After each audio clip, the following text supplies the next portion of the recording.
Faawundeeshiniin Faana Aagaa guyyaa kaleessaa hoteela Sharaatin Addisitti geggeeffamee jira. Sirna baniinsa faawundeeshinii kanarratti birriin miliyoona 120 ol walitti qabamee jira.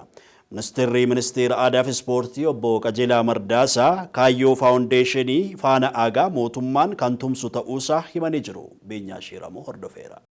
Faawundeeshiniin Abbaa Gadaa Gujii duraanii Dr. Kabajaa Yuuba Aagaa Xeenxanoo Faana Aagaa jedhamu ifatti hundeeffamuun hojii eegalee jira. Dr. Kabajaa Yuubni Aagaa Xeenxanoo sirna gadaa guutuu addunyaatti beeksisuu yuuniskootti akka galmaa'u sirna barnootaa keessatti akka dabalamu taasisuu duudhaan ganamaa akka cimuu fi uummanni aadaa isaa ganamaatti akka deebi'uuf dhaloonni akka irraa baratu gochuu keessatti gumaacha taasisaa turaniin kan yaadatamanidha. Sagantaan hundeeffama faawundeeshinii Faana Aagaa Abbaa Gadaa Gujii duraanii Dr. Kabajaa Yuuba Aagaa Xeenxanoo bakka abbootiin gadaa haadholiin siiqqee jaarsoliin biyyaa abbootiin amantaa hayyoonni hooggansi mootummaa artistoonnii fi dureeyyiin argamanitti guyyaa kaleessaa ifoomee jira. Faawundeeshinichi moggaasa Faana Aagaa jedhamuun kan hundeeffame yoo ta'u hojii isaan hojjetaa turan kana dhaloonni akka irraa baratuuf itti fufsiisuuf kan kaayyeeffate hundeeffame ta'uu hundeessaa fi walitti qabaan boordii faawundeeshinichaa Dr. Kabajaa Ilee Gabree sagantaa kanarratti himaniiru. Faawundeeshiniin Faana Aagaa kaayyoon isaa kana.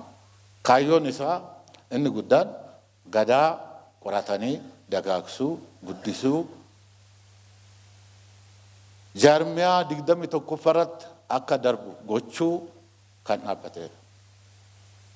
Inni lammataa siidaa, hambaa, abbootii gadaa, dhaabaa, ijaaraa akkasumas namoota akka aagaa bahan barsiisuu, barachiisuu, fuulduratti dabarsu.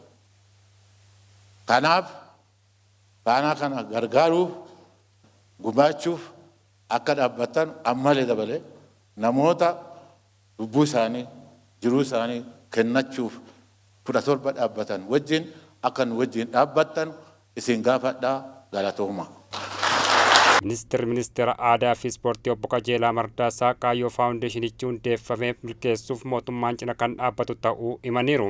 Abbootiin gadaa boodarra dhufan gogeessi gadaa boodarra dhufu warra duraan turan maal hojjetan akka isaan darban seenaa isaan hojjetan seenaa gurguddaa isaan hojjetanii darban duuba deebi'anii seenaa sana dabaluudhaaf hojjetu gogeessi gadaa boodarra dhufan sirna gadaa keessatti akka itti beekamu. Kanaaf namoota akka Abbaa Gadaa duraanii Aagaa Xeenxanoo hawaasa Oromoo keessa baay'achuu qaban. Kanaaf faawundeeshiniin amma dhaabbate kun civil organization caasaa mootummaatii alatti dhaabbattoota akkasii baay'achuu qabu, dagaaguu qabu, ijaarsa biyya tokkoof, nageenya biyya tokkoof, sirna biyya tokkoo gadhaabuu irratti qooda guddaa waan qabuuf caasaan akkasii dhaabbata akkasii dhaabbachuunsaa baay'ee barbaachisaadha. Waan dandeenyuun bira dhaabbannaa galatoomaan isin jechuu barbaada. Itti gaafatamaan waajjira pirezidaantii mootummaa naannoo Oromiyaa Dr. Abdulaziz Daawud hojii Dr. Kabajaa Yuubni Aagaa Xeenxanoo hojjetanii darban faayidaa uummataaf oolee dhaloonni akka irraa baratuuf mootummaan naannoo Oromiyaa hojii bal'aa hojjetaa jira ammas cimsee kan itti fufu ta'uu himaniiru. Sirni gadaa isaaniin beekamuu bira dabree sirni kun itti fufiinsa akka qabaatuuf jecha wal'aansoo baay'ee akka godhan mootummaan naannoo Oromiyaa sirriitti quba qaba wajjiin hojjechaa turan. UNESCO irratti akka galmaa'u sochii isaan taasisan hunda keessatti mootummaan naannoo Oromiyaa isaan faana ture.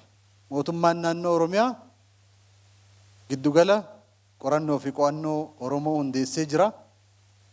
Qorannoowwan achi keessatti geggeeffaman irraa ka'uudhaan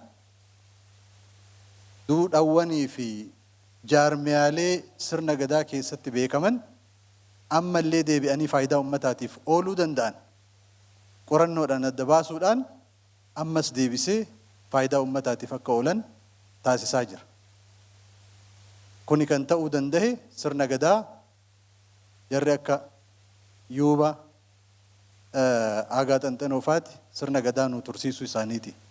Hojii Dr. Kabajaa Yuubni Aagaa Xeenxanoo falaasama sirna gadaa keessatti hojjetan dhaloonni beekee akka itti fufsiisuuf hojii faawundeeshinichi hojjetu keessatti hirmaachuun gahee isaanii kan ba'an ta'uu abbootiin gadaa awwaanaadha siiqqee fi hayyoonni saganticha irratti hirmaatanis himaniiru.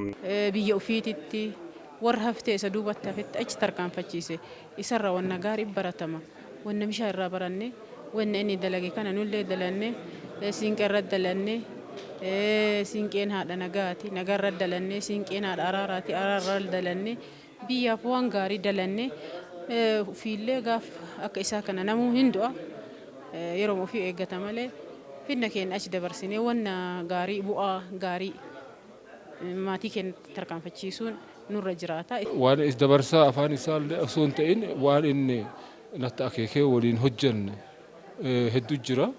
Kan ammoo fuula duraa fi bifa inni maxxanfameetiin yookaan immoo dabarsaa ta'ee ijoollee dhuftuuf barnoota ta'u akkaataa sanitti qindeessanii hojjechuu barbaada malee waan isarraa argineef waan isa waliin hojjechaa turre irraa kaane waan hedduu lafa kaa'uu dandeenya jechuudha. Hojii isaanii turtii waggootaa isaanii aadaa keessa hojjetan kana hunda nutis abbootiin gadaa bakka buunee fakkeenya isaa faana isaa taane namni hundinuu hojjetuu qaba. Aagarraa waan baay'ee barateera waan baranneera waan ta'eef hujii isaa olii hojjanna jenneeti ka abdii qaba. Sirna sagantaa hundeeffama faawundeeshinii faana aagaa kana ifoomsuu irrattis galiin birrii miliyoona 120 walitti qabamuunis himameera.